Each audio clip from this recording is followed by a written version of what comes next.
Hello friends, आज बनाएंगे ताज़ा फलों का जूस, वो भी मिक्सर जार में। मिक्सर जार से जूस निकालना बहुत आसान है, सबसे आसान तरीका है और जूस सेहत के लिए बहुत फ़ायदेमंद होता है। तो ताज़ा फलों का जूस बनाने के लिए हमने लिया है ताज़ा फल। ये हमने लिया है फलों में काला अंगूर। इसे पहले अच्छे से धो लिया है। इसे धोते वक्त हल्के हाथों से रगड़ रगड़ के अच्छे से हमने धो लिया है। 3 से 4 बार पानी से धोया है। फिर इसे हम डंठल से अलग कर लेंगे, इसकी डंठल हटा देंगे और अंगूर अलग रख देंगे। फिर हम ले लेते हैं अनार। अनार को इस तरीके से हम कट कर लेंगे। इसमें हमने 4 कट लगाए हैं। इससे क्या है, अनार आसानी से इसमें से निकल जाएगा। तो इस तरीके से हम इसके 4 कट लगा के इस तरीके से थोड़ा सा खींचेंगे तो इसके 4 भाग हो जाते हैं अनार के। फिर इसके हम दाने निकाल लेंगे और सारे फल पहले हमने अच्छे से धो लिए हैं। धो लेने के बाद ही हम उसका इस्तेमाल कर रहे हैं। ये हमने 3 अनार लिए हैं, तीनों अनार के दाने हम निकाल लेंगे। इस तरीके से आप खाली समय में भी इसे निकाल के रख सकते हैं। जब आपको जूस पीना हो तो झटपट से आप मिक्सर जार में इसे ग्राइंड करें और जूस हमारा बन जाता है। या परिवार में किसी अन्य सदस्य की सहायता ले सकते हैं ये अनार के दाने वगैरह निकालने के लिए। अब हमने लिया है ये संतरा। संतरे को हमें बीच में से काट लेना है। फिर इसके बीज क्या है, आसानी से निकल जाता है। फिर इस तरीके से हम इसमें कट कर देंगे। फिर इसका एक एक हिस्सा निकाल के हम खींच के हटा देंगे इसमें से। तो आप देखें इसका छिलका अलग हो जाता है और एक एक हिस्सा हमारा इसमें आ गया है संतरे का। तो इसे हम एक बाउल में रख देंगे। ये भी संतरा निकालने का बहुत आसान तरीका है। इस तरीके से हम चाकू से सारे बीज इसमें से निकाल लेंगे। बीज भी आसानी से हट जाते हैं बीच में से कट करने पे और आसानी से इस छिलके में से संतरा निकल भी जाता है। इस तरीके से हम कट कर लेंगे और इस तरीके से खींचेंगे तो आसानी से निकल जाएगा। तो सारे संतरे इस तरीके से हम निकाल के रख लेंगे। अब हम ले लेते हैं अनार। इसे हम डालेंगे मिक्सर उसमें जार में। जार में सारे अनार हम डाल देंगे। ये 3 अनार लिए थे, 3 अनार के दाने हैं। अब आप ध्यान से देखें इसे हमें पीसना कैसे है।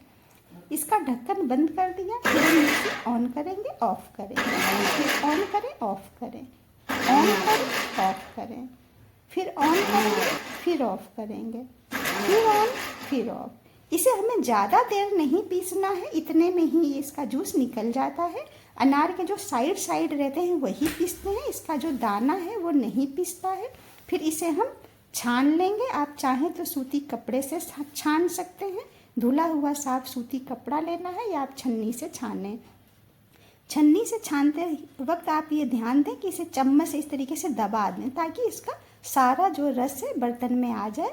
इस तरीके से हम दबा दबा के छान लेंगे। आप देखें सारे अनार के दाने हैं जो छन्नी के ऊपर रह गए हैं और जूस हमारा निकल गया है और अनार के जो दाने हैं वो नहीं पीसे हैं।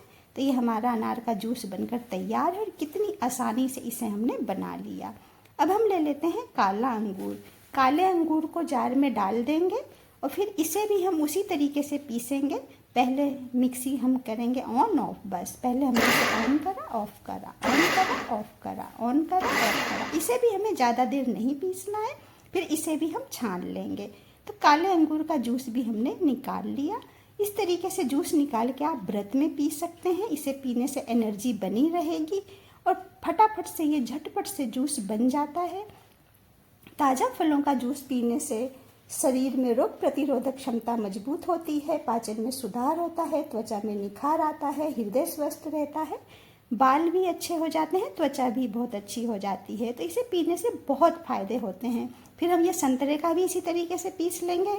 मिक्सी को ऑन करेंगे, ऑफ करेंगे, फिर इसे हम छान लेंगे। संतरे के जूस में भी विटामिन सी भरपूर मात्रा में पाया जाता है। तो ये भी सेहत के लिए बहुत फ़ायदेमंद होता है और अनार का जूस तो बहुत फ़ायदेमंद होता है। और फिर हमने जो ये छाना है, ये छना हुआ इसे हमें फेंकना नहीं है। जितना भी ये छना हुआ है इसे हम पौधों में डाल देंगे तो ये हमारी बहुत अच्छी खाद बन जाएगी। तो उसे हम पौधों में डाल दें। अब ये हमारा जो जूस है बनकर तैयार है। इसे हम गिलास में सर्व कर लेंगे। इसमें मैंने आइस क्यूब वगैरह नहीं डाली। आप इसे ठंडा ठंडा पीना चाहते हैं तो इसमें आइस क्यूब भी डाल सकते हैं, भुना पिसा जीरा पाउडर भी डाल सकते हैं। और ये फल हैं क्या, मीठे हैं, इसलिए मैंने इसमें थोड़ी सी हल्की सी बाद में मिश्री पाउडर डालूंगी, लेकिन आप चाहें तो नहीं डालें। आप यदि फल कम मीठे हैं तो उसमें मिश्री पाउडर भी डाल सकते हैं। इसे पुदीने की पत्ती से थोड़ा सा हमने सजा वजा दिया है। अब इसके ऊपर से थोड़ा सा मिश्री पाउडर हल्का सा डाल दिया। यदि फल मीठे हैं तो आप ये ना डालें। और पीसे भुने पीसे जीरे से भी आप थोड़ा सा गार्निश कर सकते हैं। तो हमारा ताज़ा फलों का जूस बनकर तैयार है। इसे आप व्रत में पिए, बच्चों को पिलाएं, बड़ों को, बूढ़ों को, आप खुद पिए, तो बहुत ही हेल्दी हमारा जूस झटपट से मिक्सी जार में हमने निकाल लिया। तो ये मेरा आसान तरीका पसंद आया तो चैनल को सब्सक्राइब जरूर करें।